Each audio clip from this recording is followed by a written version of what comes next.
When creating an MS Windows System backup set, the following error message is displayed on the backup client interface. Backup source cannot include the location for storing the system backup. The message suggests the temporary storage location is invalid.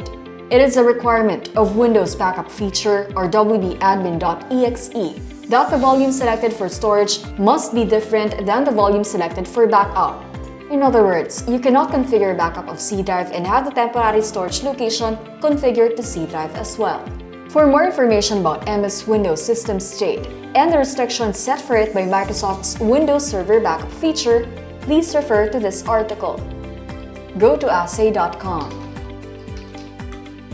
Select Support, then go to Know Hows.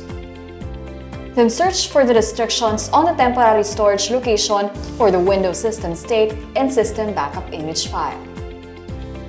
To resolve the issue, select another volume for the temporary location of the system backup.